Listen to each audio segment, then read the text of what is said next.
All right, guys, we are live. This is the Sherdog recap show. We are recapping UFC Vegas 25, UFC Reyes versus Prochazka, UFC Prochazka versus Reyes, whatever you want to call it, UFC Madness. I am your host. My name is Keith Schillen. I'm a staff member of Sherdog.com. Joining me, as always, is the senior editor of Sherdog.com, the great Ben Duffy. Ben, how you doing, man? I'm doing all right.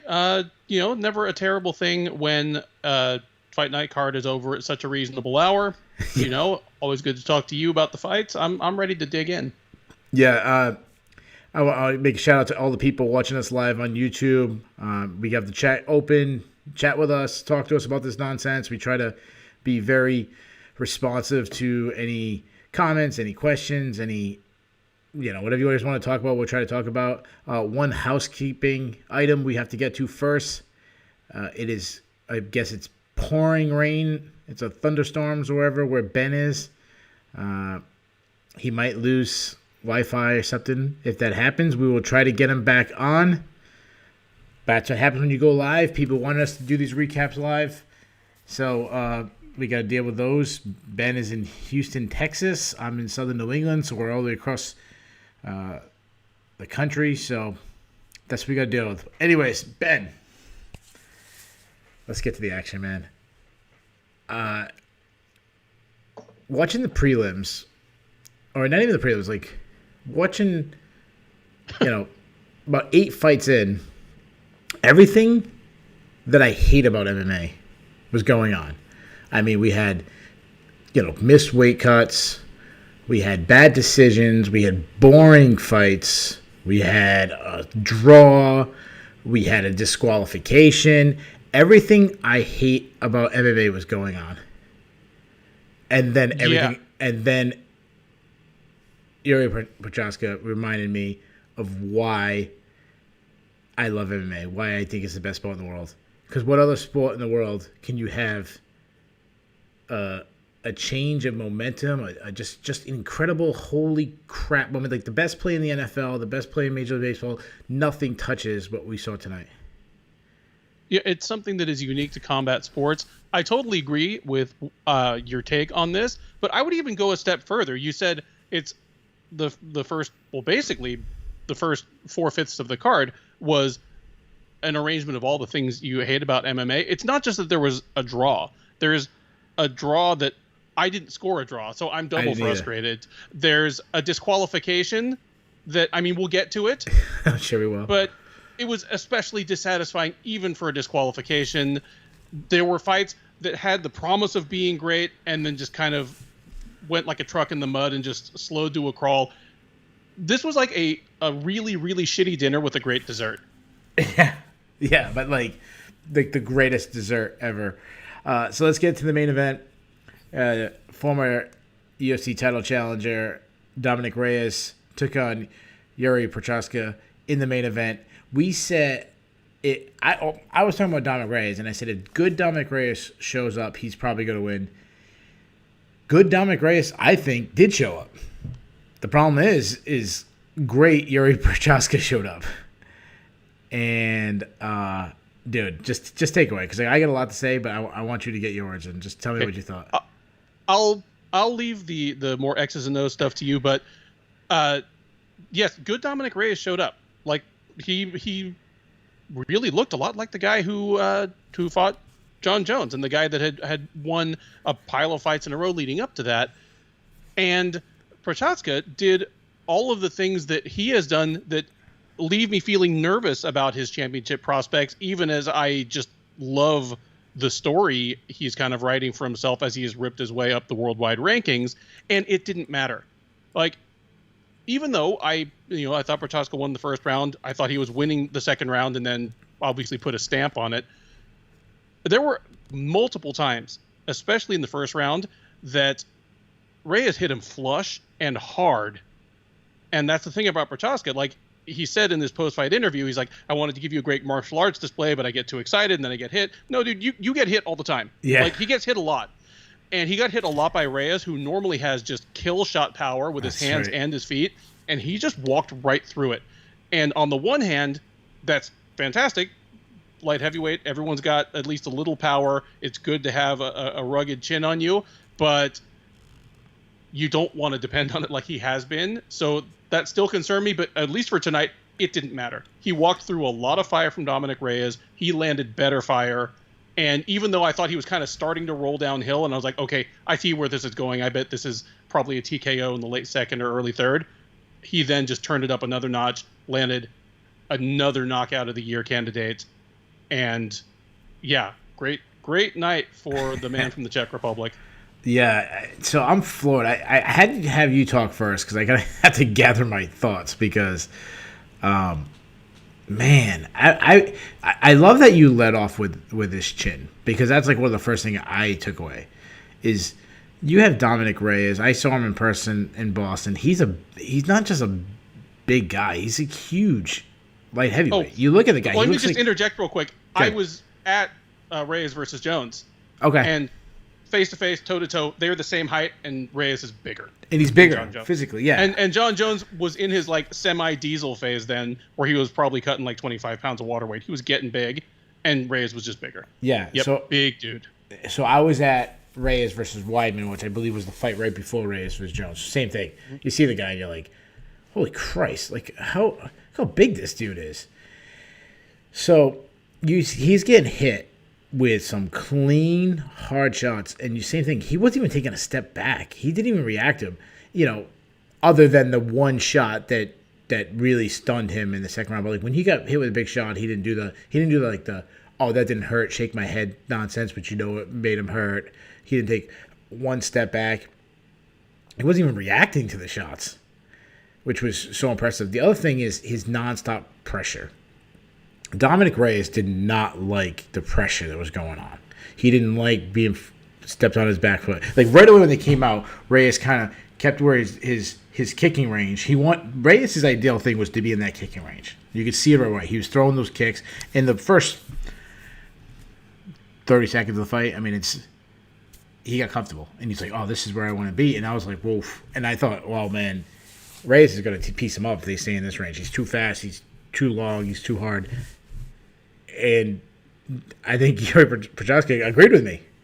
That's why he was in that range for about 30 seconds. He took 2 or 3 good kicks, and he's like, no. And then he started coming forward. Reyes was forced to fight off his back foot, kept backpedaling. And that, when you're backpedaling, it's going to be hard to really hit that kill switch left hand because your momentum's going back, not going forward. You're not springing off your back foot either. It's more reactionary. The other thing that really I didn't like from Dominic Reyes, and this has been a problem. It was a problem in his last fight. It was a problem in this fight. He gets too left hand happy. Or I shouldn't say left hand, left side happy. Everything coming is, the right hand, left hand, and the left kick. Now, I compared him to Conor McGregor, and Conor McGregor has that kill switch, one punch, left hand, but he distracts so much with teep kick up the middle, right hand, grabbing your hand. He does a lot on the right side. Reyes doesn't do that, and he really needs to develop that. And it's funny because he did throw a couple, like he threw a jab every once in a while, he threw a short hook, and he was landing with it. And I said, like, dude, lay off on the left hand. And the other moment that I thought Reyes blew it is when he hurt Prochazka. I don't think he should have jumped on that. Like, if you're going to jump in the guillotine, you better have it. Because Prochazka got his head out, and he recovered for a little bit. Things I did like about Reyes is he fought his ass off. Like, he didn't break under bad positions. Like, when he was on the ground, he was throwing elbows. He didn't break. But when you get hit with a spinning back elbow to the clean by a guy who's looks like a very big light heavyweight himself. He doesn't have as much mass on him, but he's taller, had a longer wingspan. He looked rangier. Yeah. I mean, there was no question of heart there because Reyes was face down smelling salts like he's not even onto a stool for like 3 minutes. Yeah, that's right. So I was also really impressed by Prochazka's output. Yeah, he's I mean, it was only 2 rounds in, so I don't know if he could sustain it for 25 minutes, but he was sustaining it for the time we saw, and he didn't stop. He was going as hard in the mid-second round as he was going in the first minute of the fight. And the moments he had explosion, like when Reyes took him down and he got an opening and exploded up, like that was really impressive. It was just a really incredible fight. Now, I know I'm assuming we don't have the awards yet. We do. Okay. Fight of the night. Ready for him? Let me guess him. You got it. Fight of the night, main event. Performance night, Yuri Prochazka. The other performance night, Giga Chikadze. Yep, you are absolutely correct, sir. Double bonuses for Yuri Prochazka, $50K for Reyes and Chikadze. Yeah, so good for him. I mean, we like when the undercard guys get some awards, but to me, this is one of the easiest ones ever because the main event was incredible, and there was a Kamaka and Brown was a really good fight. Dvalishvili versus Stamann was good fights, but this one, I saw people tweeting fight of the year. Everyone saying knockout of the year already. It's definitely it's going to be come December. We're going to be discussing if this is the knockout of the year. Man, I don't know what else to say, man. What else you want to talk about, man? I think the more I think about this fight, and when I go back and watch, I mean, we're talking about what a 7 or 8 minute fight. I'll probably watch the whole thing a couple more times. I think it's going to become more and more impressive on Prochazka's part as we go along. Because even now I'm thinking about adjustments he made in fight. Because, yeah, there were some things he was getting from Reyes that he did not like in the early going. But the further they got into the fight, where he really started to pressure. And anytime Reyes would try to plant and look for a counter, he just give him a quick teep right up the middle. Yeah. Yeah, his body work. It really wasn't until the second round that he really started teeing off with those. And I'm sure they hurt, but especially they just threw off his rhythm. They made him stumble back and didn't let him just line up a counter left.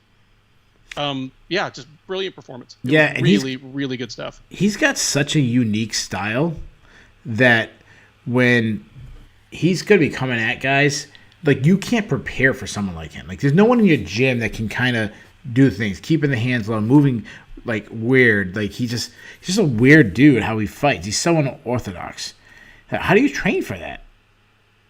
Like you can't. You just gotta stay to your game and hope your game is something in your game can beat it. Because you can watch film when you want. No one else is doing that. It's like when Dominic Cruz first was on the scene and when he really changed up his style where he was moving around so much, nobody else could mimic it until like finally they found TJ Dillashaw and all that. But for the longest time, how do you prepare for that? And Jon Jones and his long arms and his length, you can't prepare for that because there's nobody in your gym. Francis Ngannou's power, there's nobody in the world who has Francis Ngannou's power.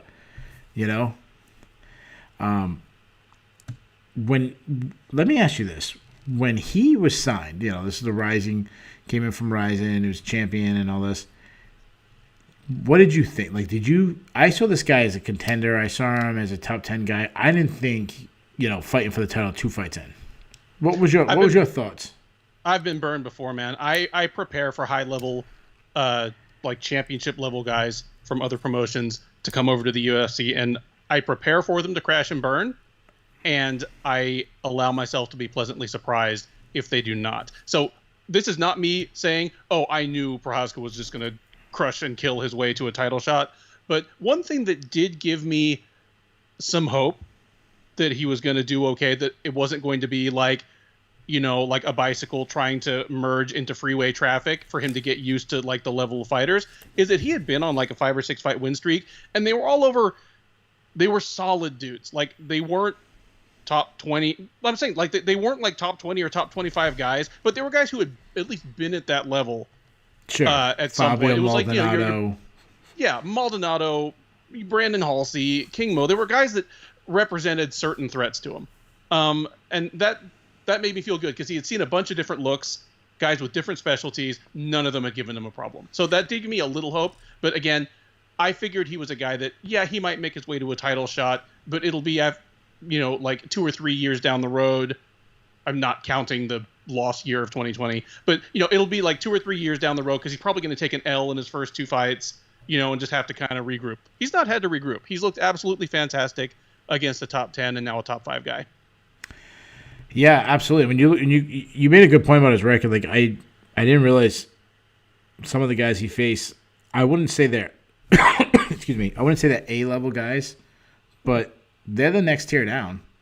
Or at least maybe 2 tiers down. But they're CB Dalloway, not a great win, but a guy that was. I think he was he a finalist on the Ultimate Fighter show? Had a long, was a finalist on the Ultimate Fighter. Yeah, had a long run in the UFC. Fabio Maldonado, long run in the UFC. You could go Brandon Halsey and his run in Bellator, King Mo and his run in Bellator. So, they were. I mean, even like Carl out. I struggle with these European names. Carl Albrechtsen, the one who's now in Bellator. Like, there's good names on that. On his record. Yep. Shout out to Bruce Bobtrotter. I love that name. I don't know who that is, but I love that name. Yuri is weirder than Tony Ferguson. I wouldn't go that far, but I would say he's a character. You know what? I would say this, and it's very appropriate this week. Hard to pull that off. Yeah, that's right. The main difference between Yuri Prochazka and Diego Sanchez is that Yuri's winning fights. Yeah. I mean, just the spiritual thing. Like, is sitting in a lake in lotus position for an entire day something that you could not have seen Diego Sanchez doing at some point? Some of the things he says, like the unexpected hairstyle, and I'm not making fun of it. Like, as long as the fighters are mentally and physically healthy as they can be, and everybody's having fun, I think that's the charm of the sport. It attracts oddballs. Yeah. But really, difference between Yuri and Diego right now is that Yuri's winning fights and Diego isn't. Yeah, it has more of a early Diego Sanchez feel to it when he won the Ultimate Fighter show, was fighting Nick Diaz and Carl Parisian and like beating good guys at at that time. Yeah, Diego has always been weird. You go back to the I think he was on the Ultimate Fighter show talking about like getting energy from the rain and stuff. Yep. But what I love about him is that he just stands out. He's not just another boring guy or You mean Prochazka? Yeah, Prochazka, yeah. Oh, he stands out. Yeah. I mean, Yamahovich, it's a great story. It really is a great story. It's a nice one. It's like one of the true good guys of the sport, family guy. He is an extremely European fighter. But he's like, he doesn't stand out. Nope. You know what I mean? If you put if you had a bunch of casual fans and you put a room of every light heavyweight, line them all up, and say, just looking at him, who do you want to see fight? Like, you're not going to pick Jan Blachowicz. You're probably going to pick Yuri. You're gonna pick the guy that looks like White Saget from Street Fighter. Just this tall dude with the top knot. Yeah, that's who I want to see. Yeah. I don't know I'm sure the Street Fighter reference is dead on, but I saw someone put Tung Po from Kickboxer. Yeah, he's got some broken glass on his fists. Yeah, he was the bad guy. He's good to go. Right? I'm right. That's Kickboxer, right? Tung Po. Yeah, and he fought Van Damme and all that. Right, that was Van Damme, right? Yep. I'm terrible. You're dead on. You just okay. Bang. 1, 2, 3. You got the movie, the character, and the hero all right in a row. Like, take credit where credit's due, man. That was a trifecta. You know me. I'm always worried about my pop references. There's like very few things I know about it. So the big issue about Jan Blachowicz is he's not marketable. He doesn't trash talk. He should be marketable. He knocks guys out. But he doesn't trash talk. He's just a black kind of guy. And the guy he's going against, Glover Teixeira, pretty much the same personality. Nicest guy on the planet Earth. I mean, I see him at the local shows because he lives in Connecticut. I see him all the time. He shakes everybody's hand. He's everyone's favorite person. He's got time for everybody. He's just a great dude. But he's not marketable. This is marketable. Like, this is other than Jon Jones, who else is marketable in the division? And obviously Jon Jones not being it, but who else is marketable? What? That has a prayer in hell of having the title anytime in the next 2 years? Almost nobody. Yeah. You know, I mean, they really wanted Johnny Walker to come into the UFC and start winning fights. And he did start winning fights, but he didn't keep winning fights on a consistent basis. But yeah, that's actually in the top 10 right now. There's just Prochazka. I think about, like, when I have pay-per-views, my friends will come over, and I get the same crew come over, and that's not to learn people, but if I said to him, Jan Blachowicz, like, they might figure it out, but it'd take a while. I'd have to be like, the guy who beat Israel Adesanya. Oh, that guy. You know? I think they would remember Yuri. Like, if they came over tonight, I think they'd remember him. I mean, the guy with the hair that did the... Yeah. Yeah. So, they're already talking about him fighting for the title next. So he's going to be facing the winner. They announced it beforehand. They doubled down on the broadcast. He's going to fight the winner, bearing something weird really happens between Jan Blachowicz and Glover Teixeira. We're not going to break down who we think is going to win between those two guys. We'll do that when that week comes, and we're not going to break down, you know, if he'll beat those guys. But the question to you is, should he fight for the title next? I would prefer, in a perfect world, that he got another fight before then. But the way the division is set now, there's nobody else who deserves it more than he does. Like, you look at the rankings, whether it's Sherdog's rankings or just the UFC rankings, not only is there nobody ranked ahead of him that hasn't already had a title shot, there's nobody ranked with even a reasonable distance behind him that hasn't had a title shot. He is it. Yeah, well, a lot of that has to do with Jon Jones wiping out the division for a long time, and then, I knew you were gonna say kind of like, perfect world, I'd rather get him another fight, and I kind of feel the same way. But we don't live in a perfect world. As much as you want to say is right now the top of the division is either a little too early for them to be challenged for the title, or we've seen it. There's nothing excites you.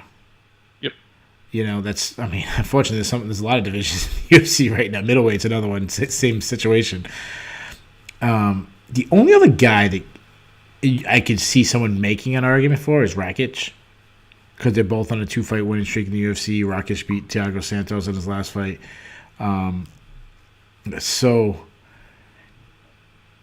yeah, I think you have no choice between Yuri and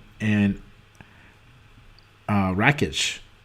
Other than to make them fight each other, which I don't think that's necessarily called for. Yeah, and then when you do those number one contenders with the two leading the pack, then what happens after that? It's always like, you know, say what you want about Bellator and their Grand Prix. They're fun for that year, and then it's like, oh, we're seeing all the same like guys again. Like it's kind of boring. Like that, you know, go back to Pride, same thing. Like, oh, Vanderlei's fighting Ricardo Arona again. Like, we just saw that. Like, this kind of what happens when we have these kind of tournament style things. You know, if you had a whole bunch of guys, 8, 9 contenders, sure, absolutely, put them in a one contender matchup. But nobody has a whole ton of light heavyweights. They don't. I mean, the division is just really, really thin right now. Let me ask you this question, and there's a reason, and not really relevant for. It won't make sense, but it'll make sense in a second. Who do you think the UFC wants to win? Jan Blachowicz or Glover Teixeira?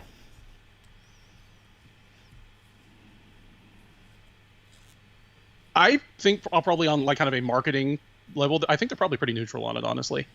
Yeah, I would. On the one hand, like if Teixeira wins, there's every possibility that he might retire with the belt. And why not? Why not? What's the point? What's the point of losing it? You haven't asked me this, but you know, I think either Blachowicz or Teixeira is quite a test for Prochazka. I totally agree. I 100% agree.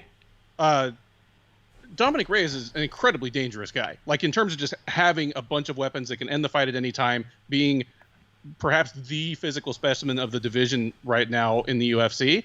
He's not what you'd call a super fundamentally sound guy. Blachowicz and Teixeira both are extremely fundamentally sound. They're both extremely tough, especially Teixeira. I mean, Teixeira is just like boot leather. That's right. Can you not see like maybe Teixeira getting beat up in the first round, and then all of a sudden making all of Prochazka's exotic stuff just look really silly for 3 or 4 rounds? Yeah. No. Yeah, I think you're dead on. So Dominic Reyes was landing the left hand, right? He hurts Prochazka with the left hand. Who else has got a devastating left hand? Jan Blachowicz. You know, and he might put you out with that punch.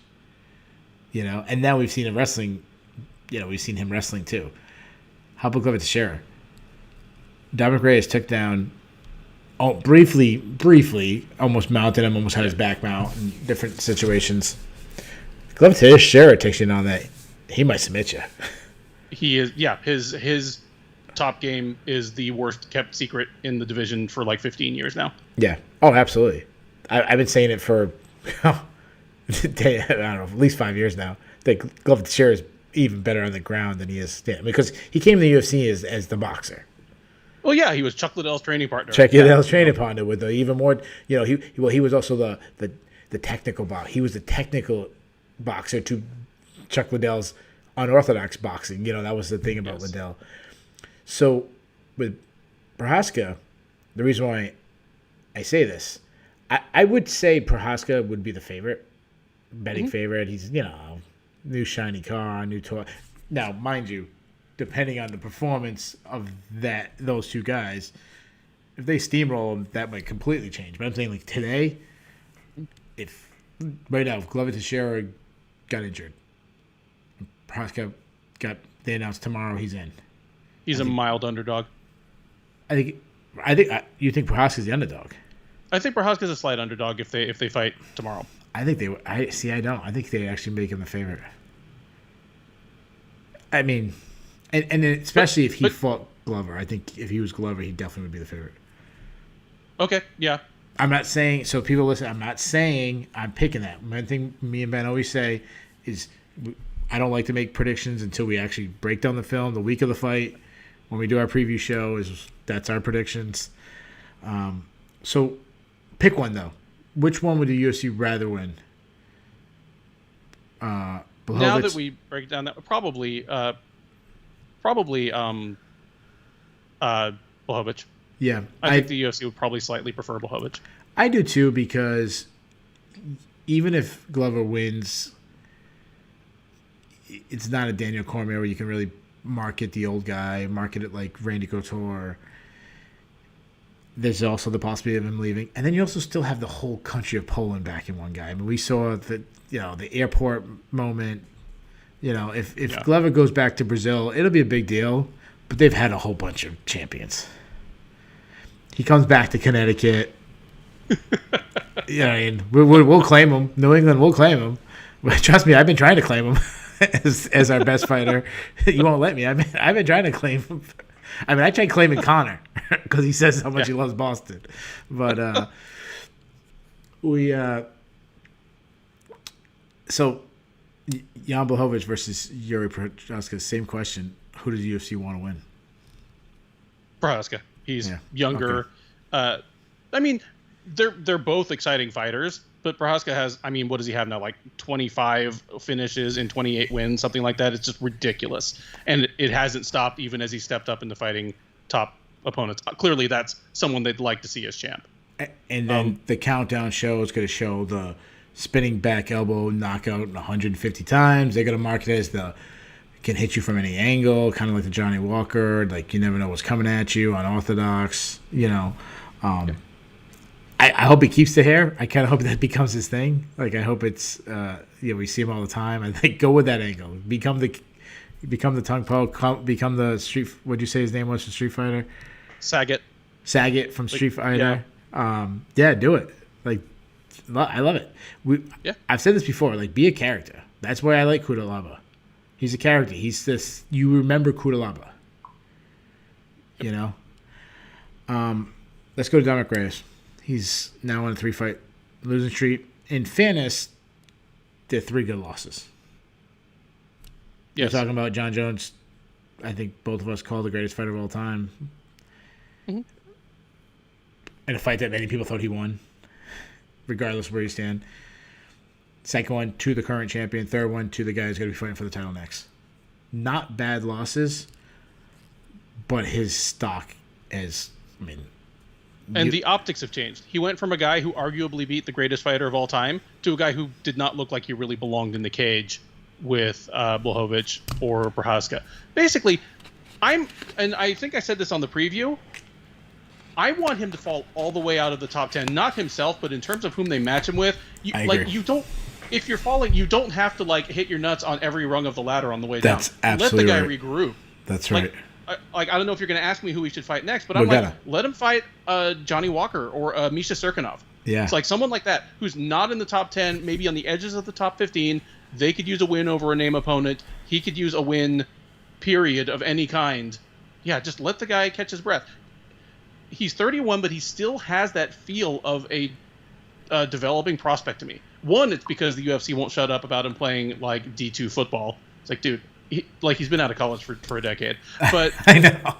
He still feels like a guy who has a bunch of incredibly dangerous individual offensive techniques, but they still haven't really coalesced into a coherent game, which, that's how Jon Jones felt when he first hit the scene. He could do a bunch of insane different things, but if you just said, what does it look like when Jon Jones fights? You're like, well, he stands around for a sec, then he throws a spinning back elbow, it misses, throws a couple random single punches, then he finally just tips you over and elbows your face off. Yeah. It wasn't a whole game until probably 12 fights into his career. Maybe Reyes can get a second win. No, I actually think it's right, and so obviously we're doing this show live, so we're not in the SureDog forums, but I'm sure right now the SureDog forums are talking the exact thing. Did Reyes get rushed too much, or what kind of damage did Jon Jones do to this guy that put him on this slide? I'm sure this is what they're talking about right now, and if you guys will listen to this show or watching this live, when you're done, make sure you head over to the SureDog forums and join in. And if you don't have an account, make an account. It's fantastic. That's been around forever and still going strong. There's so many people in it. So you said Johnny Walker. You said Misha Serkinov. I got a name that I think would not appear so much as he's fallen down in a marketing sense, but would obviously, we'd all know they're setting him up to get a win. Bring back, I shouldn't say bring back, but what's Shogun doing? Why do you hate Shogun? I don't hate him. I love Shogun. Love the guy. But if he's still on your roster, use him. Oh. You know what I mean? Co-main event of a fight night. I mean, in terms of, I was just naming some people on the fringes of the top 15. That actually makes sense. Just my heart can't take it, man. Shogun in recent years has just been such a sitting duck for whatever his opponent's offense is at this point. Ugh. He'd probably get high kick, knocked out, bad. But I would feel guilty. If I was a matchmaker and I did it, I'd feel like, oh, did I really do that to him? But then I'd be like, but I also got Dominic Reyes some buzz back. Yeah. Because he just retired Shogun. Yeah, well, I mean, the UFC and any promotion, really, you have to feed the old lions to the new ones. That's how it works. Just not Shogun, please. Circle of life right there. Yep. One last question before we move on. Jon Jones has this thing at heavyweight. He's got whatever it's. He's supposedly asking for 30. I've stopped listening. I've stopped following it. I really have. I followed it for a long time. I just stopped following it because you don't know what's true, what's not true. But him and Francis Ngannou were kind of going at it over social media a lot lately. But we don't know if that fight's happening. Hell, with Jon Jones, we never know if he's ever going to fight regardless. But is Yuri a guy that could bring Jon Jones back to light heavyweight? And I know that's not what most people want. The more lucrative fight is Francis Ngannou. We all agree on that. But if that falls through, I think if Yuri wins the title and defends once or twice, because Jon Jones talks a lot of shit online, but for him, I really do think that's just for fun. He cares about two things. He cares about his own competitive legacy. You can tell it really does get under his skin. He really does want to be known as the greatest in the world or the greatest ever. And money. He knows he has a limited number of fights left at the highest level. he knows what he's worth. He knows how much money the UFC is making. He knows what the percentage of that is that goes to fighter purses as opposed to other combat sports. It's the way stupid celebrity boxing can pay, Ben Askren more than he ever made in MMA while making less, because they actually pay the fighters a boxing percentage of the proceeds. But so really, it would require Prochazka to win the title and defend a couple times, so the fight becomes marketable and the fight sounds like a challenge to Jones. Yeah. That's what he wants. No, I agree. It does something for his legacy. Yeah, I think you're right. And you said the two things that Jon Jones cares about is money and legacy. I mean, that's, I guess the other thing would be titles, but at this point, he's done that so many times. Why would you care? Putting the money aside, because that's a hard sell. But as far as legacy, you mentioned that, Jon Jones he really cares about his legacy. That's what all the all-time greats care about. The only thing about Jon Jones, when you compare it to the best guys in all the major sports, Jon Jones doesn't hide it like the other guys do. With LeBron James and Michael Jordan, they have this this rivalry, and it's generated from the fans, but they both sidestep that. Mm-hmm. But you both know that deep down, it probably eats them up so much. When Michael Jordan watches LeBron James win another championship, it probably bothers him. Or when, someone says, LeBron's great, but his record in the finals is this compared to Jordan's. Or, you think about no one's better at it than Tom Brady sidestepping. You'll never hear him talk about the greatest of all time. But there's a reason why. There's a reason why he's still going for his championships at 40, now turning 44 years old. Jon Jones ain't like that. Jon Jones doesn't hide it. You bring up anybody else. I mean, look at it when Habib won and people started throwing out just change, not even greatest of all time, just changing the pound for pound. How much did he made us think about it? Yep. Even though Jon Jones doesn't really understand pound for pound rankings, you can tell because he's talking about title defenses against Rampage, 10 years ago. I don't think he understands what we're saying right now. Anyways, guys, we're gonna move on to the prelims. This is not the same. This is not. Yeah, sorry, I meant the co-main and the rest of the card. I didn't mean to say prelims. It's not as that sexiest card, so some of these fights we're gonna breeze through. But co-main event, Giga Chikadze gets a first round knockout of Cub Swanson. I know I called first round. Did you call first round too? I called second round. Okay. I thought it was going to take some attrition. Either way, getting a knockout over Cub Swanson, who, say what you want about Cub Swanson, he's been historically tough to take out. That is proof why you should always watch the recap show with myself and Ben Duffy. Anyways, cheap plug. I don't know if Giga Chikadze is the best striker in MMA like he says he is. But as my buddy John Franklin used to always call it, we don't like to debate who's the best, but there's a club, and you have to have so much cred to get in the club. Yeah.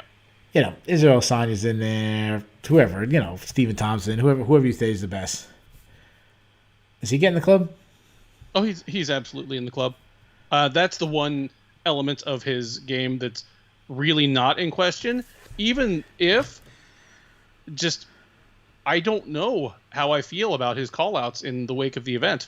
Okay, let's pause on the call-outs because I'm 100% with you. We'll talk about his call-outs in a second. Yeah. But, so he's now 6-0. There's definitely some buzz about him. There's a reason why he was in the co-main event. There was a reason why they put him against, I don't want to say a legend, but a gritty veteran that's had a lot of success. Will probably be in the UFC Hall of Fame one day, They put him in this big marquee matchup, and he passed the test. And in fairness, I thought it was a good test for him. A lot of people were tweeting out, he hasn't been tested on the ground. We don't know that much about him. Cub Swanson's the great guy. I agree with that. And then he passed it with flying colors. He couldn't have been better. Absolutely. Cub Swanson, like I said on the preview, a lot of people, if you're a fan of that era, your mind instantly goes to that 8-second knockout by Jose Aldo, but Cub Swanson is the opposite of a chinny guy. That, up until about an hour ago, was literally the only guy who had ever stopped Swanson with strikes across over a decade career of fighting the toughest guys in the world. I'm not saying that Chikadze planned this, like drew it up this way, but there's something to be said for a fighter taking on someone who's legendary for their chin and killing them to the body. Yeah. It makes me think of Anthony Pettis, Donald Cerrone type thing. Where Cerrone, especially at the time, like nobody could hurt this dude by punching him in the head. He'd been in so many wars, came out on top, and Pettis just folded him with a kick to the body. It was beautiful stuff. People can have a good chin. Nobody has a good liver. I mean, I especially have a bad liver, but like I don't know how many drinks would come out of my shit if he kicked me. But what a kick, dude! Like from the sound of the slap, I assumed he caught him with the top of the foot, but no, like he hit him with the ball of the foot, just like Uncle Boss tells you to do. That's right. Just right down the pipe. It was such a crushing kick. Yeah, my God. I didn't think about him going to the body as a reaction to Cub, his years of damage he's taken and his ability to sustain it. That was a good point. Like that very well might be the case. I just thought it more of a southpaw versus orthodox kind of thing. That's usually open. When you're cross stance from people, going to the body is usually open. But I think that you made a good point on that. Before we move on, I want to make a shout out to our buddy Bass. He's in the chat. He's there every week. He's fantastic. We love Bass. He's trying to rush us to the People's Main Event, talk about KB Bhullar, and we're not going to do it. Yeah, I'm glad he didn't miss it either. I'm glad he didn't miss it either because we're spending at least 45 minutes talking about KB. No, I'm just kidding, guys. So, did any questions get answered though? Like the questions, the question going is, how's his ground game? Like we haven't seen it again. I think the last time we really saw him an extended period of time on the ground was Brandon Davis. I might forget. There might be another time, but Brandon Davis. No, I mean that remains a question mark, but we'll find out when we find out. He's certainly earned the right to keep moving up the ladder. Like it's the same thing everybody, obviously asked about Conor McGregor to the point of ridiculousness eventually, when just nobody can make excuses anymore. Right. Yes, he's beating everybody. He deserves a title shot. Yeah, I mean, this wasn't the fight that tested his ground game, even though it could have been if it played out differently. But, hey, the ground game that you never have to use, I suppose, is best. Yeah, keep doing that. You made a good point about Conor. I mean, I think about when he fought Chad Mendes, like even people were still saying like, yeah, but Mendes took that. He finally got booked against a wrestler, but they did it on purpose because Mendes only had less than 2 weeks, so they did it on purpose. Because everyone was calling for a wrestler, and that's why all the conspiracy theories about why they finally booked Chad Mendes, Israel Adesanya. There's all those questions about his ground game for the longest time, going all the way back to Anderson Silva. Remember that? Remember they protected him. Oh, remember what Travis Luda did to him? Travis Luda almost stopped him, So let's matchmake for a second because I think he called out Max Holloway. Max Holloway's not fighting. You're not going from Cub Swanson to Max Holloway. Yeah, I felt a little better about his plan B, like his second choice. He said Kelvin Kattar. Yeah. I feel a little better about that one. That fits more in the range. That's, like I have a son, and he's only 6, but one day he's going to be a teenager, and I'll realize how good looking the kid is, and then he'll see, we'll be at a carnival or something. He'll see some girl, and I'm like, yeah, all right, son, you can get that. Then there was one that's like head cheerleader. I'm like, son, sit this one out. Go to like third row cheerleader. Like go to the back row cheerleader. Like still good looking, in your range. You got to know your range. Like Calvin Kattar makes that. That says. And the thing is, if he dusts Calvin Kattar, then it is time. Then to talk it is about time to Holloway. go. That's right. Yeah. You dump third row girl for Yeah. First row. Cheerleading captain. I don't want to see Calvin Kattar because of the beatdown he took last time. I actually would really like to see Calvin Kattar take a long, long time off. Mm-hmm. I don't know if that'll be the case. The other fight that I came up with, and I think it fits more on the timeline than what Kattar I think will fit, is I like him to face the winner of Shane Burgos versus Edson Barboza. I like that. If Yair Rodriguez is still without a dance partner, because it looks like Zabit is going to be either he's out of MMA period, which would be heartbreaking, or at least he's out for a good while. I like Yair too. That would be a wild striking match. And Yair's a guy that, could see if he's any more chop on the ground now than when, as Bass pointed out, Austin Springer choked him out. Yeah. So. No, exactly. Yeah, we don't. Yeah. Yeah, believe us. We're saying it's a question mark. You know, I'm assuming it's probably better than it was a couple years ago, because he's a guy that came in from a lengthy kickboxing career and has just started to pick up the rest of it as he goes along. A lot of those guys make good strides, but it's absolutely a question mark. Yeah, I mean, it's a question mark about the heavyweight champion of the world. Really, the last time we saw the heavyweight champion of the world get tested on the ground, he lost. He just hasn't been testing it yet. Has he improved his ground game? I mean, he did stop a couple takedown attempts from Stipe this last fight, so it looks like it. But I still don't know. That's how I feel about Giga. And I kind of feel like I like not knowing. I think it's more exciting. Going forward, I'm more excited. What will happen if it hits the ground? Anyways, let's move on. Before that, oh wait, is Cater? That's the fight you'd want to do? I like Cater. Yeah, okay, I like that fight. Okay. Before that, we had Ian Cutelaba versus Dustin Jacoby. They fought to a split draw. We'll talk about the X's and O's in a second. I don't hate a draw. I'll say that. I don't hate the draw. I hate a split draw. Because a split draw, you have to have one card for one fighter, one card for the other fighter, and then a draw. And the reason why I didn't like a split draw is I only saw two possible outcomes. Scoring. The only two outcomes I thought was either a draw with Jacoby winning 2 rounds, Cutelaba winning a 10-8 round, or a 29-20. You say no 10-8 round first round and 29-28 Jacoby. That's how I saw it. Agree or disagree? Disagree. I scored this fight for Cutelaba. Really? And give me in mind that I picked Jacoby, but I gave Cutelaba the first round 10-8, and I gave him the last round.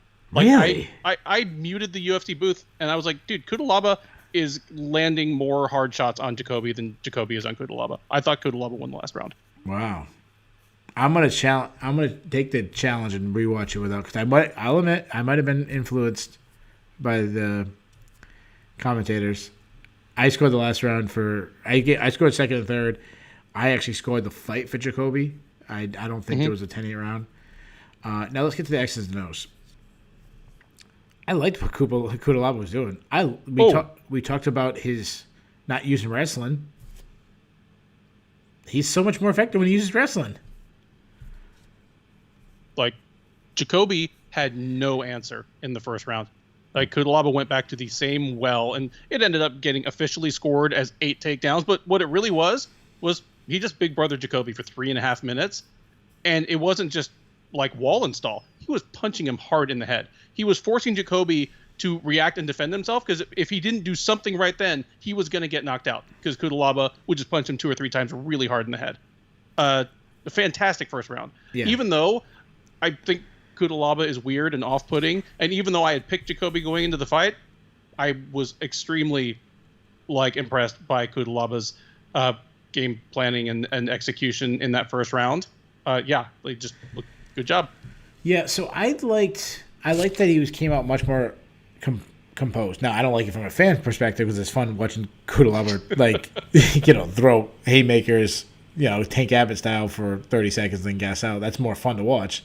Either knock you out or gas out. But, if I'm a coach, I like what I saw from Cutelaba. I like that he added wrestling in him. And anytime you can well-round your game off, that's always a good thing. What I'm thinking about the first round, because obviously it's 2 different sides of the fight. The second and third round, he was unsuccessful getting the fight to the ground.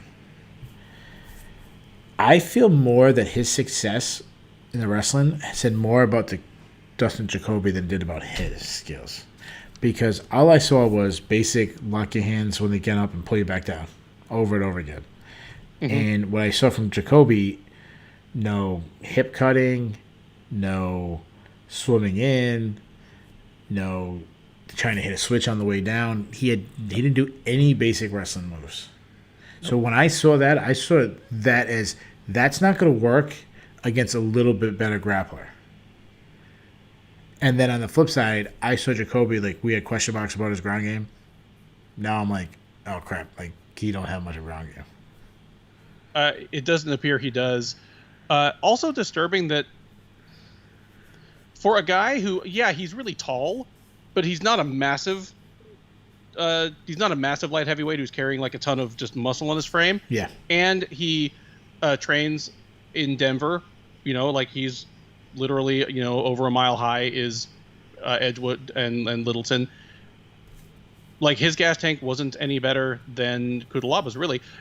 I think the UFC booth got this narrative that Cutelaba was going to gas out because he always had in the past, but because he fought at a little more deliberate pace and he controlled the action so well in the first round, like his tank might not be bigger, he just didn't have to mash the pedal for the first 5 minutes like he usually does. So that's concerning as well, because Jacoby is a guy that to steal a term from you, he is a guy that would be a builder if he had better cardio. Yeah, you might be right. The things he does, like his kicks, especially his low kicks, are things that will really pay dividends if he knows that he's the fresher guy going into the third round. But something that Lev Pisarski from Sherdog pointed out in the chat was, and I'm going to read this off so I'm not just misquoting him. Yeah, okay. In his Contender Series fight, in the Max Grishin fight, and now in the Cutelaba fight, Jacoby has won round 2 decisively and then faded in round 3. Okay. And against Cutelaba and Grishin, that's against two guys that have gas tank problems themselves. Yeah. So, like, his cardio, I think we can officially call it an issue at this point. Yeah, you might be right. No, I don't know if he gassed, but I would have liked to see much more urgency, much more output, especially because I'm going to disagree a little bit on Cutelaba. Like, I agree he didn't gas, but he greatly slowed down. And I think, like, if you look at his gas tank, he was running on like 50% gas, which is good enough to strike, especially when you're being composed and you're not throwing haymakers. But he needs the full gas tank to really wrestle. So like the takedown defense moving forward, I thought that was more about Cutelaba slowing down and his wrestle. He couldn't wrestle, than about Jacoby suddenly having good takedown defense. Yeah. Makes sense. And he didn't really try even. Because there was moments he was deep on a single, he had the leg up, and Jacoby like was able to muscle out of those things. And if Cutelaba if that was the first round, I don't think he muscles out. I think he gets taken down. Yeah, I thought it was a turning point in the fight, kind of early in the second round when Cutelaba tried his first real shot, and Jacoby just completely pancaked it. But it didn't. I mean, it played out somewhat that way, but it wasn't as dramatic as I expected. I was like, oh, well, if Cutelaba can't take him down, Jacoby's going to really start chewing him up. Yeah. And it just never quite kicked into that next gear. Yeah. Yeah, right. I mean, he was throwing his jab up, but he never really committed to any of his power shots. He wasn't throwing the jab enough. Obviously, he got taken down he threw a kick early, and Cutelaba tried catching it. That he suddenly stopped throwing kicks. So like he really just limited his game plan moving forward, and it might have cost him a win in my opinion. I don't feel like this fight needs to be, like, even though it was a draw, I don't feel like it needs to be done again. No. Okay. All right, because a lot of people will say, "Oh, run it right back." I think I'm good. Maybe if it was a great fight, but it was just. Okay. I think it was entertaining. Like, it wasn't a terrible fight. Like, I was entertained by it, but yeah. Like, it definitely got worse. The third round wasn't, like, a big barn burner excitement fight. Before that, Sean Strickland, just this clinical fight. Just very, I don't know. What's the word I'm looking for? What I'm trying to do is at 1:45 in the morning, think of some fancy word. But I think clinical is the perfect way to put it. His last two fights were explosive. This one was just clinical. He had a very clear idea of what he does better than Krzysztof Jotko, and he did it for 3 rounds. Yeah.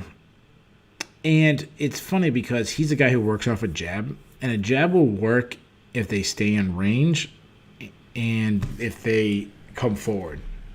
Jotko was moving back, so it's hard. The jab is the reacher. It's hard to reach when they're moving back, and he still was effective with it. And what I love is that his adjustment then, he started lunging with the right hand, but he was landing the lunging right hand. And normally we say lunging, we don't use that as a good thing. But in this case, it was working for him. And because the way Jotko was fighting, he didn't have any counters to it. Like he just had a terrible game plan. I don't think that's what he should have did. I thought he should have been trying to press forward, which is funny because that's normally his game. His game is not normal. He was trying to pull him into his power, and that's not his game. His game is usually a fight forward. I think he should have tried to get a lot more clinch situations. I don't know. I thought it was a terrible performance by Jotko, and brilliant performance from Strickland. To me, Strickland threw a shutout. It was. I'm completely with you. I mean, the one remaining kind of serious question mark about Strickland to me, even as I am about to advocate for him to maybe move into the Sherdog top 15 at middleweight, is how he'll do when just a big, strong middleweight gets his hands on him. We determined that his punching power is fine at 185. His range is fine at 185. You just pointed out that he's able to come forward and hit jabs and straights on a guy who's retreating. He's plenty long and rangy enough. Just the real question now is when a 185-pound mauler kind of gets his hands on him, how does he do in the clinch? Does he get muscled into takedowns? I thought Jotko could be someone who could test that. I agree. He's not great at anything, but he's a pretty big, strong dude. He's good. He's a grinder. Never even tried. If he wasn't a grinder tonight. No, I know, but which was so. Why would he want to get into pretty much a point kickboxing match with the better striker? You got to dirty that thing up, and he didn't dirty it up at all. It made no sense to me. And I was impressed by, one, that Strickland also is adding leg kicks to his game, which was nice to see. That was a big part of this one, especially later as the fight went on. He really started realizing, oh, my legs are longer than my hands. I can reach him by throwing the leg kicks, which was a good thing. His ability to walk him down and how calm he was. They showed a tweet from Tony Atlas during the broadcast. The boxing... the boxing guy, and his breakdown. Teddy Atlas. What? Teddy Atlas. Teddy, what do I call him? Who's Tony? Tony Atlas. It's a pro wrestler from the 70s. Oh, Tony. He tweeted about it too. Okay. That's what I get for trying to throw a pop culture reference in this. I only know MMA guys. I know MMA and Patriots football. That's it. Teddy Atlas.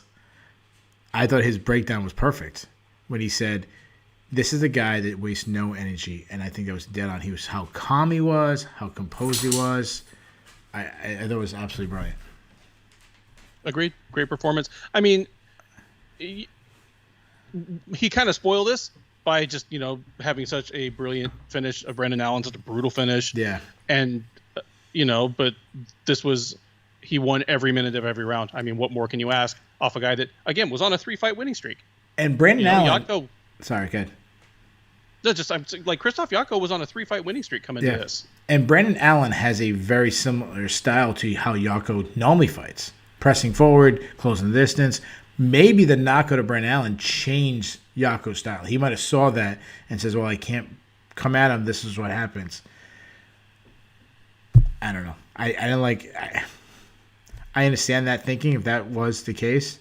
I don't think it's the right thinking. But anyways, Sean Strickland's won all of his fights since his long layoff, so he's really is a true nice story, since his return.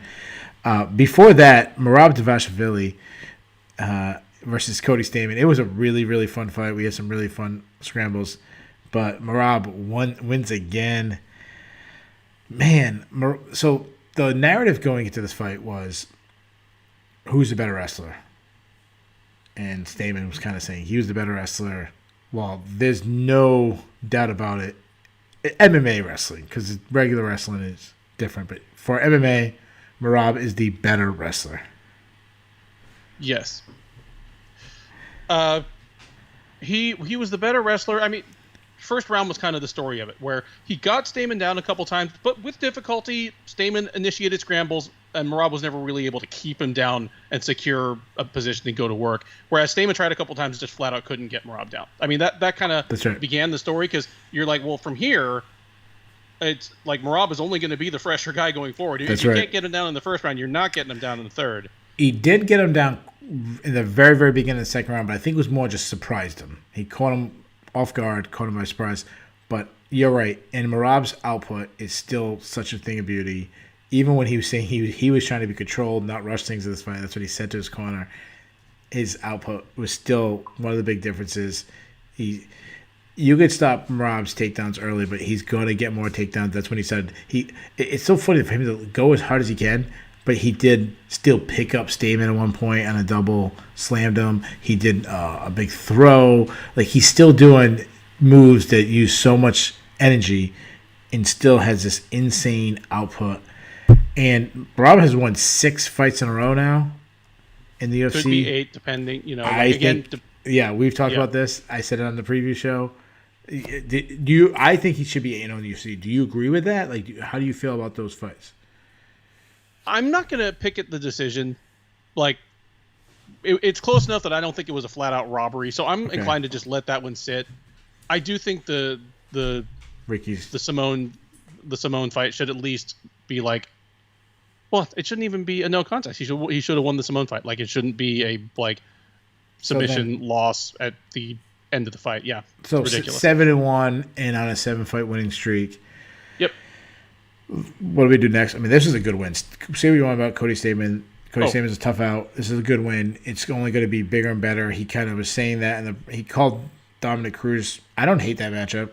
That's not what I would do next. I have another guy in mind, but what would you do with Merab moving forward? You know what? Once he said Cruz, I was like, that works for me. Like, it's a very intriguing matchup. It's an intriguing matchup.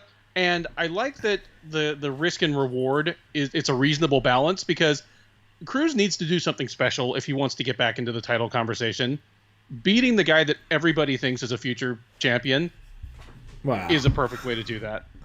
Yeah. I don't know if everyone believes he's a perfect champion, but the guy that nobody wants to get tested.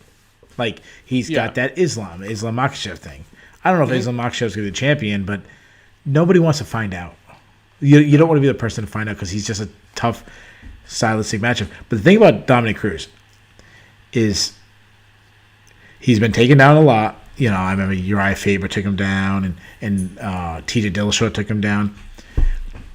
But his wrestling, he's going to get his takedowns. Other than Henry Cejudo, who, I mean, you're talking about Olympic gold medalists. Like, everybody else he's been able to take down. High-level wrestlers. You know, could he do that?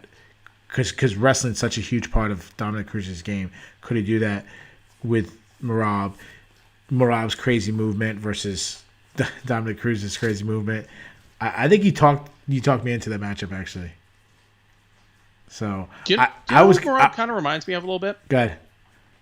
He's starting to remind me a little bit of like a young Frankie Edgar. They're not exactly the same. Merab's a little bit better of a wrestler, probably, even though Frankie Edgar's one of the greatest MMA wrestlers ever. Absolutely. Frankie's a little niftier boxer, but you know that really got better and better as he went along. But he's a guy that Merab's not. For as much high amplitude stuff as he does, he's not a big bantamweight. He's not like everyone he fights is bigger than him. Like, he's smaller, but you know you're never going to get him tired. You're never going to hurt him. He's going to put the pace on you. I mean, we call it heart with Frankie Edgar because he was fighting lightweights at the time, whereas, you know, we call Merab just a little machine, but that's the real difference. Yeah, that's a good point. I think that's a really good point. I think their styles of wrestling is such a big difference that Frankie's are just traditional doubles, singles. There's nothing fancy. Merab's going to pick you up. He's going to slam you. So, like, we think of Merab as a better. It's you get that a lot in, like you think I'm not going to go down this road, but like a guy like Spencer Lee is unbelievable. He's the most dominant wrestler in the world, in America, in the NCAA ranks right now. But he's just your basic guy. He does your doubles, your singles. His top game is incredible. He doesn't get the same excitement as some of the guys in the past, even like a Darren Caldwell, because he was so explosive. He'd run through your hips. He'd drive you right through the mat. Josh Koscheck, these guys. That's not Spencer Lee. Gets in on a single, runs a pipe, kicks you down right in the middle of the mat. So it's not that was Frankie Edgar. I think the guy that I was going to throw out was Marlon Moraes. I was going to put him against Marlon Moraes, but I think you might convince me on the Dominic Cruz. But I don't know if Dominic Cruz would want that fight. I don't know if he would, but if he takes it, I think it's an underratedly big feather in his cap if he beats Merab. If he's the guy that says, "Hey, it's too quick, it's too soon for this kid." I like the Moraes one because, well, he presents different threats to Merab. Like if Merab messes around, Moraes can knock him out. Yeah. If Merab gets sloppy on something, he could get his back taken in an instant and get choked. It's just different threats than Cruz poses. But I like that one as well. And just for the record, Bass said he thought Stamann won the first round. Ben said he wasn't crazy. I think you're crazy. But I still love you, Bass. I still love you, Bass. And the opening fight and this one we'll probably spend a little bit of time on. The opening fight of the main card, Randa Marcos fought Luana Pinheiro. Pinheiro won by disqualification as she got kicked in the face while on top. It was an up kick while her both knees were down. Let's pause on that because we're going to talk about that. Let's just talk about the brief action we saw for a second. Okay. I thought Pinheiro looked fantastic.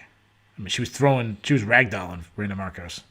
Pinheiro looked sensational. In the preview, I was like, Randa Marcos looks good against women, that can't just physically overpower her and make the fight happen on the ground when she doesn't want it. That's not Luana Pinheiro. Pinheiro, ragdoll is the perfect word for it, and looked okay in the striking as well. I mean, the top tier of 115 pounders are all people who will just piece her up for swinging like that. Joanna, Whaley, Rose will break her face if she tries that stuff on them. But it's good enough for now. Yeah, I mean, it's also her UFC debut, which, say what you want about Randa Marcos, that's a tough fight in your UFC debut. And obviously we didn't get the full result, but 2.5 minutes, however long it was in, could have gone better for her. I mean, she was throwing around. One of her judo throws, if that was a Greco-Roman wrestling, it's a 5-point throw. Yeah. It was that good. And if people know what I mean, 5 points is the most you can get in the throw. So it was absolutely fantastic. I mean, it was all right. Legs completely up in the air. It was incredible. Now let's get to the moment of contention. Luana Pinheiro was basically hovering over Randa Marcos, who was down. Randa Marcos threw an up kick. A couple up kicks. One of them connects. Pinheiro's clear as day. Both of her knees are down, so there's no controversy whether it really was illegal kick or not. It clearly was illegal. They ruled disqualification, which was the right call. We got to address the elephant in the room, which seems... I think I'm going to have a much different take than most people. What's your take on Pinheiro? Obviously, the Sherdog forums and MMA Twitter exploded, with people calling her an actor, saying, she flopped. I'm very hesitant to try to tell a fighter how much they were hurting in the moment or what was going on in their head. But I will just point out the difference in reaction, because in the middle of that round, Randa Marcos had taken an eye poke 30 seconds after Pinheiro had been warned to close her hands. So just something that, woulda, coulda, should have been a point deduction. And they bring the doctor in to check her eye, and Randa Marcos is saying, I can see fine. I want to fight. I just need a sec. She's saying that as soon as the doctor even just gets into the ring, or into the cage. And she was getting her ass kicked. If anybody had an incentive to be like, oh, I can't see, let's take the no contest and fight another day, or even the disqualification. Yeah, and don't sign on. I said at the moment. Yeah, don't sign to fight her again.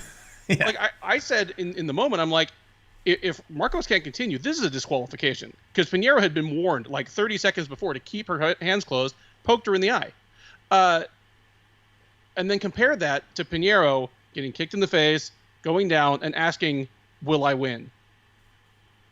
I If think I- like, she literally- in fairness, I think she asked, "Did I lose?"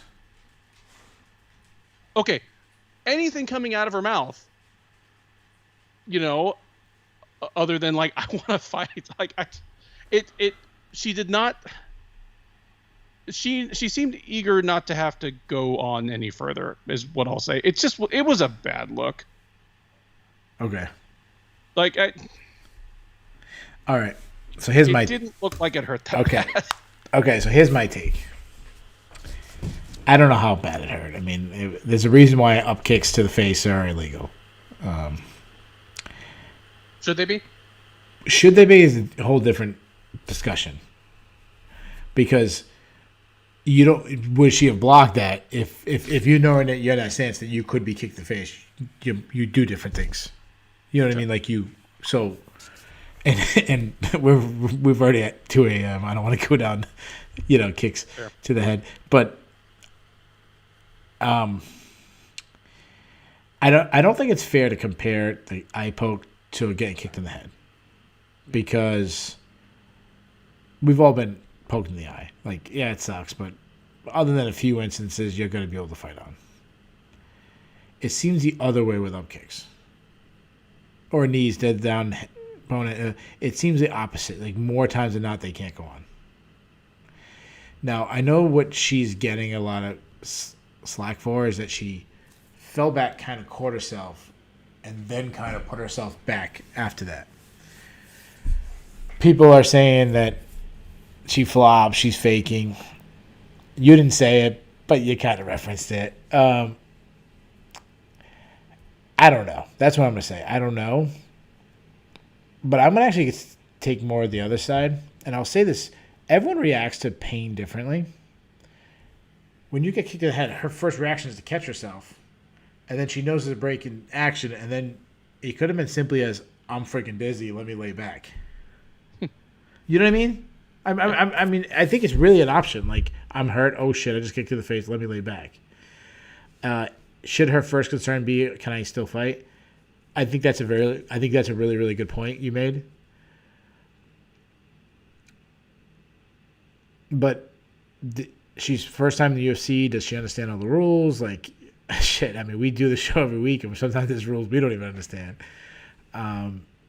Yes, and did I lose? Like, because if you don't keep fighting, you're going to lose. Well, shit, I might as well take the chance. Even though I don't think I can, and I'm probably going to lose, I might as well take the miracle I land a shot.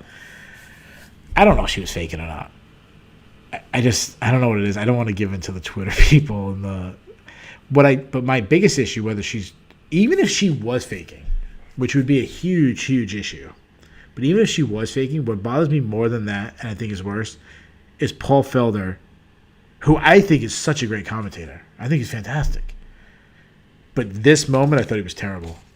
Like, you just saw a girl get illegally kicked in the head. You're the UFC commentator, and you're questioning her toughness and literally making fun of her, like making fun of sounds and stuff that like a hurt woman would make. Like, what are you doing, man? Like, to me that wouldn't happen in another sport. If there was an NFL lineman laying on the ground, like, Joe Buck's not going to make fun of him. Especially when you hear these, the documentaries about the concussions and shit, and like, what are you doing, man? Like, she could have a concussion. Like, who knows? To me, and I know people say, "Oh, stop being a wimp. This is a sport we're in." I think that was a terrible look, and I like Paul Felder. I'm not saying I saw some people saying like he needs to be fired. No, I don't know if he needs to be fired, but someone needs to talk to him. Like, that was terrible. He just needs to be stuck in a room with like Diego Sanchez's trainer for like a whole day. That should just be his punishment. He should have to watch the KB Bhullar fight again, like just one more time, as his punishment. Oh, anyway. But yeah, the booth was terrible through the whole thing. Like, Felder, obviously that was really inappropriate, but like Bisping was like, she's out. It's like, dude, she's not out. She's lying on her back. Like, her eyes are wide open. They're not googly. She's just kind of like, she's not out. Yeah. Well, in fairness, he did say it like the very first couple seconds. He might have been like not looking at the monitor we're looking at. He might have been looking from like cage side, like looking into the cage. maybe. I don't know.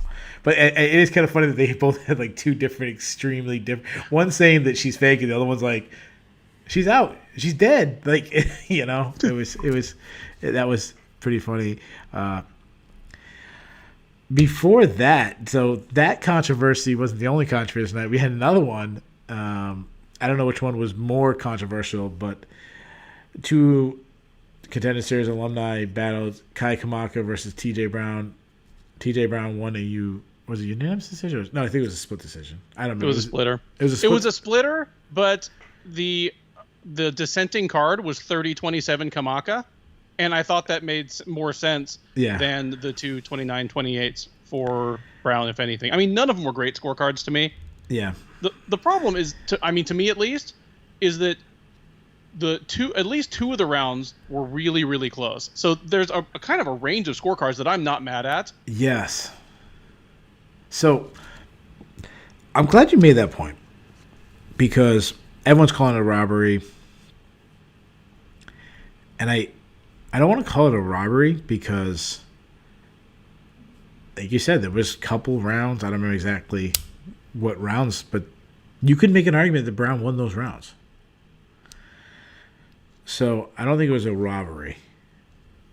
That said, I did not like the decision at all. I scored at 30-27 for Kamaka. I gave him all three rounds. How did you score it? I gave Kamaka the first and second. I gave Brown the third. Yeah. Pavel, I appreciate him coming in. I don't know if you heard what I said about he's going back to I knew people would be talking about Pinheiro. Worst. He said that was one of the worst flops ever. She literally landed hands back and then completely flopped. Give me a break. Cancel culture. I addressed two things. I talked about laying back. I'm not saying that she didn't flop. Okay? Just for the record, she very well could have. I'm not 100% convinced like everyone else. The other thing I want to address... And hell, I mean, she's allowed to flop. Like, at that point, she could have, like, fallen back and been like, oh, my neck, you know, I can't continue. She still wins the fight. Yeah. You know, it was an illegal strike. Like, at that point, it's literally irrelevant whether she flopped. I think it's a bad look, you know, but it doesn't affect whether the outcome was fair or not. Yeah, and then he said, cancel, give me a break, cancel culture. I don't know what this has to do with. I don't know if he understands what cancel culture is. Not to get political, don't trust me. We'd be on the same side about cancel culture, but I don't think we're. I don't think you're on the right. No. Yeah. Back to the actual fight. I do want to address somebody because there was a media member. I don't want to call him out by name because that's not. But he tweeted out. He said that should not be the rule. Like, if that happens, it should automatically be no contest. And I 100% disagree with that, because if you allow like illegal strikes become automatic no contest, what will happen is if I'm losing the fight, I'll do something illegal. Yep. Make it become a no contest. Like, someone tweeted that, and I'm like, do you really not just realize that? Like, you think about that in the first 5 seconds of, like, how did you not think of that? I don't know. Yeah, and really, if an illegal strike lands like that, it really shouldn't be up to the fighter to say whether they can continue or not. We had several cases of that just this year, because then you are giving a fighter an incentive to oversell it. Like, you're telling him that, hey, you need to flop, otherwise, you know, this fight's going to continue or it's going to be a no contest. But if you act really hurt, then you're going to win by disqualification. That's right. It shouldn't be in the fighter's hands at all. Yeah, I think that's a good point. It shouldn't be in the fighter's hands.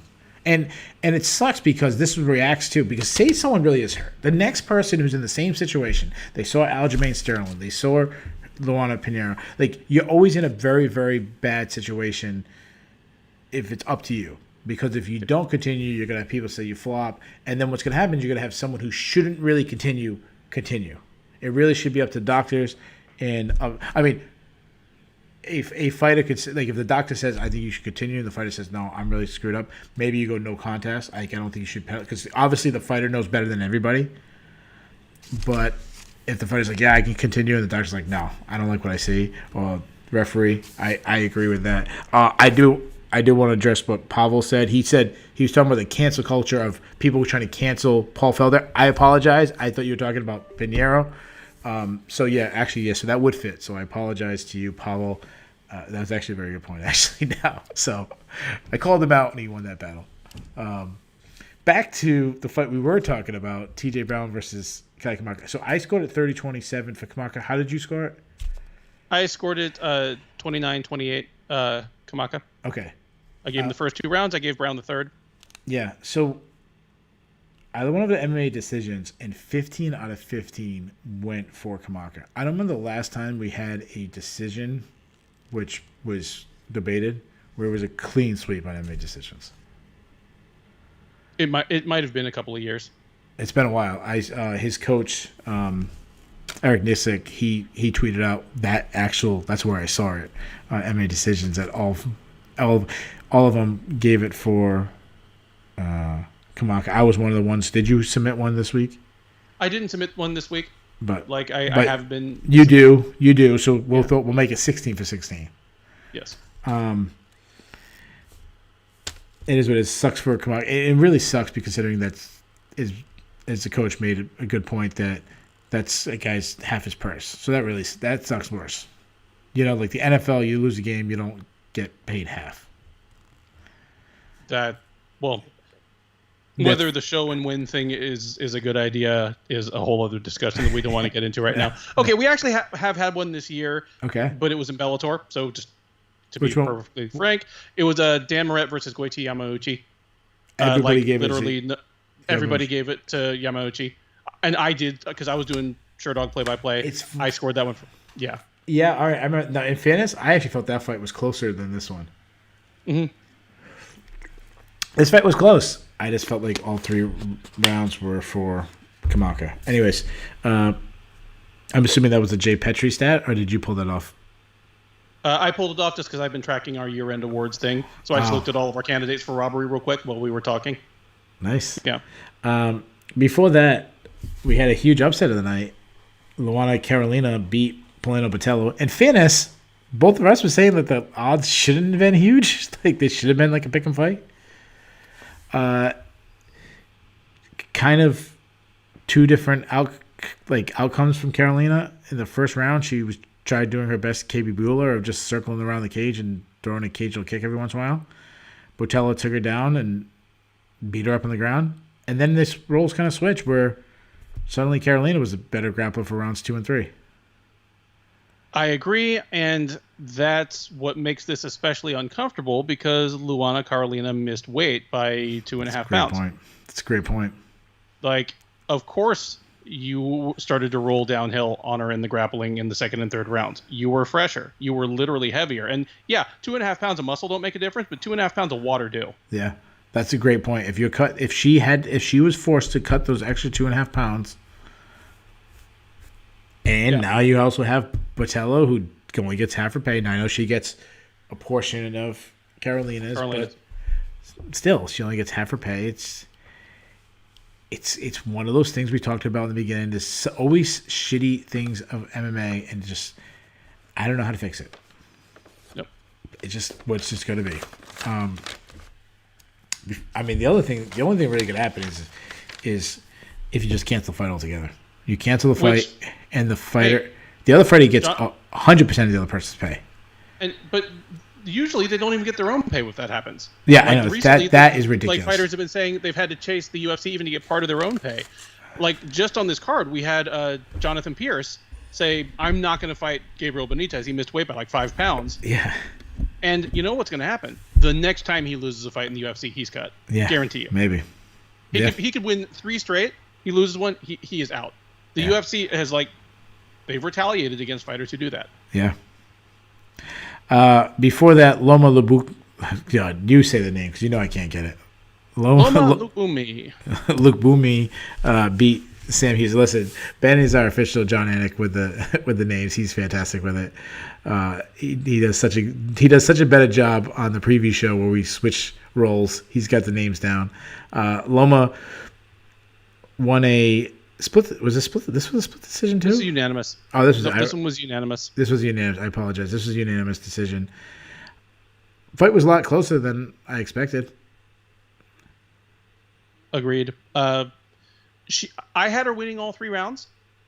You know, the difference was that, you know, all 3 of the official judges and some of the media judges gave Hughes the 3rd round. But really, all 3 rounds were closer than they needed to be. They were closer than they needed to be if Loma is really as good as we're led to believe. That's right. That's a good point. Jonathan Snowden tweeted out saying, like, hey, she's getting hit a lot more than she should. Maybe we should pump the brakes. And I was thinking the same exact thing, my man. She's supposed to be this dynamic kickboxer. Very early going of the fight, her clinch game was on point. And then the second and third round, Hughes had a lot of success pushing her against the cage, grinding on her. And I remember sitting there. Now, I scored it. I think I went 2-1. I think I gave the first 2 rounds to Loma, and I think I was one of the ones who gave Hughes the last round. But I remember sitting there watching the second round and being like, I gave that round to Loma, but Hughes might have won that. And I was sitting there, I was like, Hughes might actually get a decision on this. Now, that's not what happened. But what I was surprised was not that Hughes had success in the clinch because she's a much bigger girl, kind of grinder. I was surprised when they were in like the pocket how well she was doing there. Yeah, I mean, not much to say but that. Just Loma, she's only 25 years old, so she's young. Period. Absolutely. She had a highly decorated Muay Thai career. Obviously, she's a 2-time world Muay Thai champ. But those happened when she was barely into her 20s. She's only been doing training MMA full time for like 3 years at this point, I think. There's room to develop, but she's always going to be tiny. Like, I don't know if the UFC is ever going to add an atomweight division, but until then, she's always going to be tiny, even compared to the Tisha Torreses and Michelle Watersons of the world. And getting tagged in the pocket the way she was by Hughes, by some of these higher level women, she's going to get knocked out. Yeah, I think you're right. Before that, we had the people's main event, Bass's main event. We had KB Bhullar versus Andreas Michailidis. Michailidis won a unanimous decision. This fight sucked. Dear God, this time was terrible. So it was a beautiful Saturday here in southern New England. I brought my kid. I actually had to work first thing in the morning. I was outside from 8 o'clock in the morning all the way till the fights. Exactly. I stopped. I came inside right as the fight started. So I was outside for 11 hours in the sun, doing yard work, doing stuff. The sun would kick my butt, and I slept for like at least 5 or 6 minutes of this fight. Just fell asleep. From what I saw, Bhullar circled the end of the cage and occasionally threw a kick like every 45 seconds that didn't come close to landing. From what I have seen harder kickboxing at UFC open workouts. Like, it's not that Bhullar ever stopped throwing. Like, just it was like tap tap tap tap tap. Michailidis, to his credit, like, kept throwing the head kick pretty hard. Like, I thought that was the best thing he did throughout the fight. Like, he kept throwing that. And even into the third round when he was starting to slow a little bit and Bhullar was just clearly in the I'm going to circle and, he was still throwing it hard. And Bhullar had to react. It was like, yeah, you're going to keep blocking him, but it's still hurting your arm. If you ever don't block one of these, it's going to put you down. Sure. So, I mean, Michailidis won easily, but it was just dreadful. Yeah, and I always feel bad for the other fighter when you have these kind of matchups, because the fight always sucks. There's really only one fighter to blame, and when you're running away, it's really hard to engage if you're the other fighter. So, like, shout outs to Nate Quarry, wherever you are tonight. Oh yeah, it would have been funny if he did one of those, cover your face punching like he did. To me, it looked like Bhullar was scared. He got knocked out in his last fight. It seemed like he was scared to get knocked out again. And I don't want to use the word scared. I shouldn't say scared. Cautious. He was cautious. This guy's a professional fighter. He's not scared. All right, so I don't want to say. I shouldn't use the word scared, but just he was overly cautious. And before that, Luke Sanders versus Felipe Colares. Really fun fight to start the night. Back and forth, banger. Luke Sanders, in the first round, his left hand could not miss. And it looked like he was going to put Colares out, and he wasn't able to. He started slowing down. Colares came on strong. I had it one run in the third round. I had Luke Sanders. Even though he kept looking up at the clock, I had him winning the round. It was close, but I had him winning to about 30 seconds. He went for a takedown, and they got in the 50-50 position where he's kind of has a body lock, but Colares is reaching over, putting his hip to hip. Who's going to win the position? And Colares just dug deeper and hit a judo throw, and it was a difference in the round. I think that was the difference in the fight. I agree. I think it was still anybody's fight at that point, and that made the difference, which made for a hell of a fight. Considering the relatively low stakes, I mean, this was the curtain jerker. Neither of these guys is within spitting distance of like the rankings. Yeah, it had some suspense. Good fight. It was fun. And I would have, if the fight ended right before, when they clinched each other, the fight ended right then, I was going to give it to Sanders. But it wasn't one of those, like, he wasn't way up. He was up by a basket in a basketball game, and Colares hit the three-pointer. There you guys have it. Sorry, I'm getting distracted by the comments. That these guys are kind of funny. There you have it. We covered all the fights. Let's do the fun stuff. We have the Bulls, the Bears, the Cutlass, and we'll get to our grade. Let's do the Cutlass first. Sure. So the way the Cutlass works, guys, me and Ben pick fighters that we think should no longer be in the UFC to open up room for other upcoming prospects. To be officially on our cut list, both me and Ben have to have the same name. So they got to be on both lists. I have 3 people. How many do you have? I have 3. All right. Will this be the first time in the history of the show that we have the same 3 people? Is that we've never had the same 3? We've never had the exact same people. All right. I think this is gonna be the time. How about this? You throw a name out. Let's see if you got it. KB Bhullar. Agreed. 0-2 look terrible in both fights. Throw another name out. Sam Hughes. Disagree. We don't have the same list. There's 2 reasons why I didn't have Sam Hughes on my list. One, she fought Tisha Torres on short notice in her first fight. That's a tough fight. And she took it on like 3 or 4 days' notice. And the other one, even though she lost this fight, I think you could make an argument that she won. Not that I didn't score for her, but I think she was competitive enough. So we do not have the same list. Who's your third person? Randa Marcos. We only have 1. Randa Marcos has lost 5 of 6. She is 6-10 in the UFC right now. Dude, she is coming up on like the most prolific UFC fighters with a sub 500 record. She's catching up to like the Jeremy Stevens, BJ Penn, like Michael Johnson level. Yeah. But she stays. She didn't make my list. Can't feel merciful. Yeah, she didn't make my list because her opponent flopped. There you go. I said it now. I'm only kidding. No, I mean just I want to see someone who's been in the UFC for such a long time get out because of disqualification. No, she just got beat 30-27 and probably would have.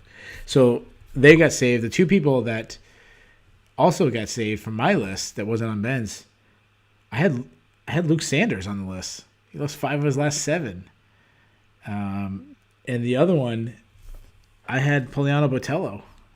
But I actually forgot that her opponent missed weight, so I'm going to give her a pass. So I'm removing her from my list. Okay. But Luke Sanders gets saved. Randa Marcos gets saved. Sam Hughes gets saved. Only one person, KB Bhullar, is officially out of the UFC. And I know he's on my list. He's on Ben's list. He's also on Bass's list.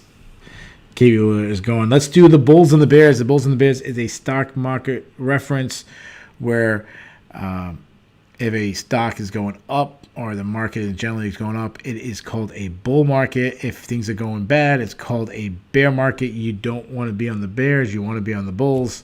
We go hockey style. We pick up to 3. Ben, what do you want to do first, Bulls or the Bears? Oh, I would say let's do the Bears. Just keep getting the depressing news out of the way. All right, I'll let you go first. Okay. Bear. Dominic Reyes. You and I talked about it off the top. Yeah, his 3 losses in a row have been to very, very good fighters. 2 champs and a guy that's going to get a title shot next. But in the optics, he looked great, and he's looked terrible in the 2 since then. He needs to step down. That's the very definition of your stock being down. Like, he's not washed up, but he needs to take a serious step back. Randa Marcos, even if she's not cut, even if by the mercy of Keith Schillen, like, she retains her job, she is, and hat tip to Sherdog associate editor Jay Petrie for this bit of trivia. He's still up. He's still watching. If you don't read his column, Fight Facts, you're missing out because he has the stuff to make you seem really smart to your friends. She does have the most losses. Are you even an MMA fan if you don't read? Seriously. She has the most losses of any woman in UFC history. Wow. I mean, and again, she went from the kind of fun fighter who would alternate wins and losses to she's not alternating anything now. She's on a 4-fight losing streak. Some of them are prettier than others, but four losses is 4 losses because she was losing that fight until the disqualification anyway. She's now 10-11, and I think Courtney Casey is 500, right? Something like that. 10-10 or something. They should that's put, like overall. No, I mean overall. They should put them against each other. So like either if Marcos wins, now she's back to 500 and Courtney Casey's below 500. So it'd be like big stakes. Anyways, I'm fine with that in a both fighters leave town fight, sure. And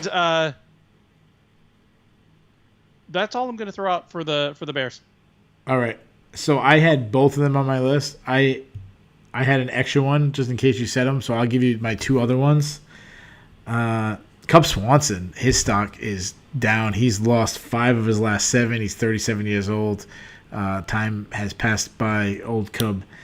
And the other one is, this was my number 1 bull, is the judges. It's like every week we can keep complaining. The Kai Kamaka fight over Brown, when you have all the MMA media saying that Brown shouldn't have won. And the other one, I didn't like the scorecard of the Cutelaba versus Jacoby. So I thought the judges were bad tonight. So let's go to the Bulls. And this is the list you want to be on. This is the good one. Ben, I have a lot. I got 5, so I'll let you go first. So then I'll throw in. I want to make it down to 3, but I'll let you knock off a couple of mine. Okay. Not a whole lot for me. We got pretty deep in this card before I thought anybody really did themselves any good. But I could just say the country of Georgia, but I will throw out individually. First, Merab.